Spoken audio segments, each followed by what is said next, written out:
وفي تقرير بمناسبة الإضراب بتاع المعلمين النهاردة عن أحمد سعيد، وهو مدرس علوم بدأ أول يوم دراسي بالإضراب عن العمل بالمطالبة بتحسين الأجور وتطبيق كادر للمعلمين. ناس معاه وناس ضده، وكل الناس عندها حق، وكل الناس برضو ممكن يكون عليها اعتراضات. هنناقش الموضوع ده النهاردة بعد شوية في مصر الجديدة.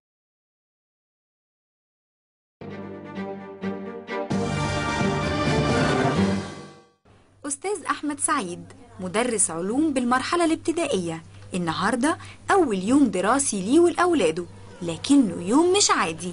بعد ما وصلهم المدرسة أضرب عن العمل للمطالبة بالارتقاء بمستوى التعليم. أنا بلف على المدارس بطمن على مدارس زمايلنا اتصلوا قالوا الدنيا فيها إضراب ومش عارفين إذا كان الإضراب ده مفعل ولا مش مفعل، بيحاولوا يفعلوه في مدارسهم. والإضراب الهدف بتاعه تغيير منظومة التعليم. تغيير منظومة التعليم احنا شايفين ان هو شيء مش صعب، شيء سهل بس محتاج تخطيط. المطالب تغيير المناهج وتبسيطها بحيث ان هي تناسب الطالب ما تكونش اكبر منه. تاني حاجه كثافه الفصول تبقى في حدود المطلوب عالميا او دوليا، 35 طالب في الفصل. المباني تكون ادميه، ما تكونش عباره عن سجون الطالب مسجون فيها. اجر عادل للمعلم، وتعيين خريج كليه التربيه مش اي مدرس هو اللي يشتغل، والمدرسين المؤقتين داخل المدارس كلهم يتثبتوا. ابتدى استاذ احمد يلف على المدارس. المشهد هناك مدرسين مضربين، اولياء امور غضبانين، وطلاب مش فاهمين، وده خلى الاستاذ احمد وزملائه يوضحوا لهم هم ليه مضربين. احنا بنقول المدرسين يدوا اجر عادل للمدرس، وبعد كده مفيش حاجه اسمها دروس.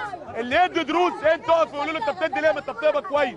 تاني حاجه المدرسه بتاعتك والمنهج بتاعتك، ما دي بتاعتك اللي فيها ابنك ما انت ليكي فيها. المدرسه بتاعتك يبقى فيها منهج كويس، يبقى فيها اساس كويس، العدد فيها يبقى قليل. ينفع اللي احنا فيه ده؟ ومع وصوله لمدرسه تانيه لقينا اولياء الامور واخدين اولادهم ومروحين، وجزء منهم قعد يمكن يحصل جديد. الاضراب ده مش هيتفضل بمطلبين يتحققوا. اول حاجه اقاله سياده الوزير لانه لا يعبر عن مطالب المعلمين ولا يؤمن بها. تاني حاجه ان الحكومه تعترف بمشروعيه مطالب المعلمين، مش ماديه بس لكن تغيير منظومه التعليم كلها على بعض. كل ده ودايما استاذ احمد على تليفون مع كل زملائه المضربين في كل المحافظات. الاخبار جات لك من بورسعيد، البورسعيد 95% من المدرسين اضراب، من المدارس اضراب. حتى المدارس اللي شغاله ال5%، المدارس اللي شغاله المدرسين جوه المدارس عشان يحافظوا على سلامه التلاميذ، لكن مش شغالين، عاملين اضراب. الغربيه بلغتنا بردك دلوقتي 100% اضراب. ويروح استاذ احمد مدرسه جديده نلاقي طلابها روحت وابوابها اتقفلت. ده نموذج لمدرسه مضربه. احنا بس مش عايزين نوصل رساله مهمه لولي الامر، احنا مش ضد ولي الامر وعايزين سلامه التلاميذ. بدل ما يدخل يقعد في الفصل والمدرس ما يشتغلش معاه لان المدرس مضرب، فاحنا بنقصر سلامته وعايزين يقعد في البيت لغايه ما ربنا يحلها باذن الله وتتغير منظومه التعليم. بعدها اتجه لبقيه زملائه المتجمعين عند مديريه التعليم وهتف معاهم لتحسين التعليم. عايزين التعليم يعبر عن امال الجماهير.